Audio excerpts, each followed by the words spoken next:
more than rearming Hinduism, we need to disarm Abrahamic religions. I mean legally disarming. As the most prominent example, Allama Iqbal, the poet who was supposedly called the ideological father of Pakistan, his grandfather was a Kashmiri Pandit. I don't know how to deal with this. I don't know of any large country, Vamsi, where people, the majority are refugees in their own land. I mean, do you find Germans as refugees in Germany, Brits as refugees in Britain? But there are 700,000 Hindus, majority population of India as refugees in this country. First of all, congratulations to my very dear friend Vamsi. It's a real privilege and an honor. I think it's a very serious question that Ashish asked. And first of all, thank you, Ashish, for taking the names of the deceased. And I'll just add to that, the tragedy was that as many in the media now, the reports are coming out, are saying that Titu Sahni, the name, one of the names that you took, is a 2-year-old boy. He survived the initial terror attack. So the terrorist bullets did not get him, got the driver. The bus fell down into a gorge. So Titu Sahni was alive. He was unhurt in that sense. But then the terrorists climbed down the gorge. And for the next 1 hour, they fired at the bus wreck. And that is what killed Titu Sahni. So for anyone to say that terrorism has no religion, I think it's just vile. You know, let's just accept that. We've reached a stage where I think even though in our hearts and minds we want to say something that is the truth, we are being prevented from saying so. It's just an army of zombies that has suddenly descended. And it is very befuddling, especially because to a Darwinian atheist or to someone who also does science, is that any view is kept on the table. You want to accept it, you don't want to accept it, it's up to you. No idea is sacrosanct. And every idea is to be celebrated till the time it is junked, accepted till the time it is junked. And everything happens without even hurting a fly. This is what all of us have been brought up on. And now it's virtually impossible, even in the fields of science, to do so. We saw during COVID how medical practitioners, scientists were virtually prevented, cancelled, deplatformed for putting forth their views. It's unbelievable. And this all has happened around us in an age where all of us thought we have the power to tell the truth, that everything has been democratized, that every one of us has a phone, has a Twitter account, is on social media. We can say what we want, so the truth will be out. And exactly the opposite is happening right before our eyes. I can't believe it. It's so bizarre, so bizarre. And one harks back with, I think, even poignancy is not the word, with pathos, that the word Big Bang, the theory that we accept that created the universe, Big Bang theory, that everything started and then, of course, Hubble shift came and now we know that it is true. Of course, we don't know what was there before the Big Bang. But the person who coined this phrase Big Bang was the one who actually believed in the other opposite theory of steady state theory, Hoyle. Such was the beauty of science. Everything was on the table.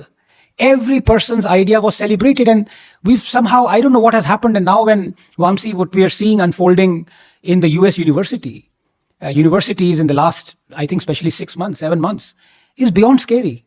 It's beyond scary. So I would like to say 3 or 4 points, Ashish, if I may. I think more than rearming Hinduism, because I read the first edition and I've skimmed through this.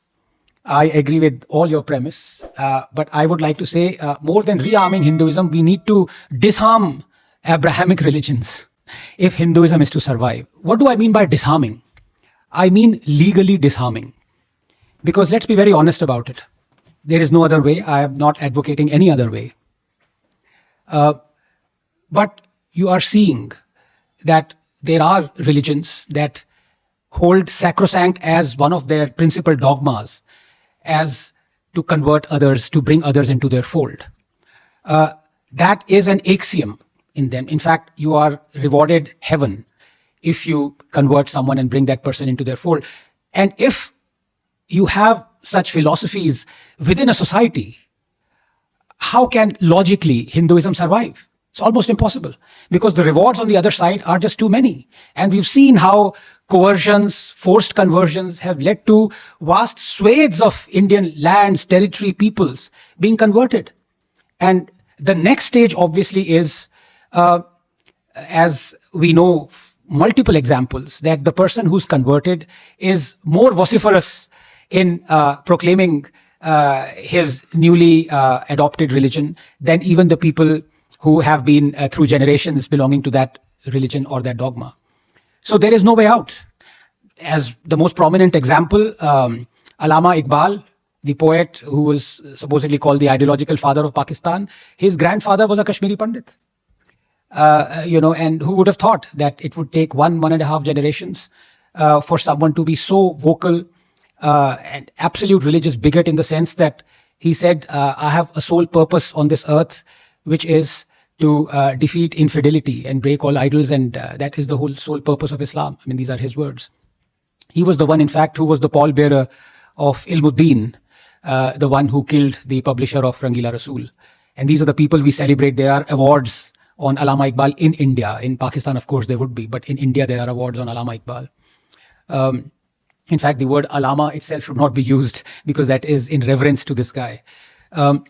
So what other things does one require? I think the most prominent one is legal.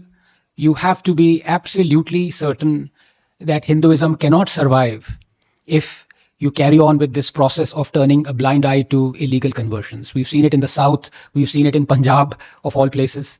No one seems to be acting on this. But more important than that, how are we rearming Abrahamic religions?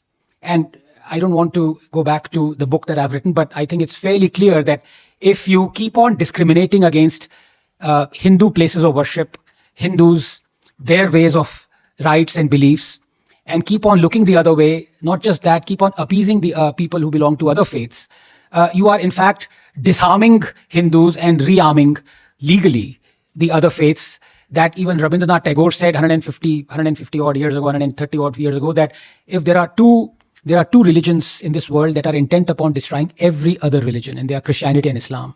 And he also said the only way to, I might be paraphrasing, but he said the only way to make peace with them is to embrace them. So he was also, sorry to sound despondent, because Sai is obviously here. But the fact is, there is no way out. I'm being very honest about it. Sooner or later, I doubt, with the policies we have, I doubt Hinduism is going to survive. The fact that you are in exile 33 years, 34 years after 700,000, 500,000 of you then were driven out.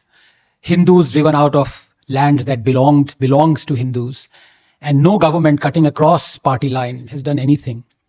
I'm seeing you, it is in one sense a pleasure, but in the other sense, it's really painful. I don't know how to deal with this. I don't know of any large country, Vamsi, where people, the majority are refugees in their own land. I mean, do you find Germans as refugees in Germany, Brits as refugees in Britain? But there are 700,000 Hindus, majority population of India as refugees in this country. Where did we go wrong? How difficult could it be? And we've reached a stage now where when a person repeats what the Accountant General said in 2019 of a model to rehabilitate safely and securely 700,000 Kashmiri Hindus victims of genocide, that people are interpreting today as a call for genocide. It is so bizarre. You feel, as Christopher Hitchens said, for how long will we keep on answering things and keep adjusting to the views of the fanatics? Because they are intent upon misinterpreting you, and they will do so. They are intent upon looking for provocation in whatever you say. It is degrading. It is embarrassing to adjust to them. But what is the alternative when people think like that? We possibly wait for death to rid us of our remembrances. I think that is what it is. We are intent upon telling Kashmiri Hindus, wait till age gets you, and maybe then you would be at peace. There is no other way to reconcile with this, what has happened. 7 lakh refugees in this.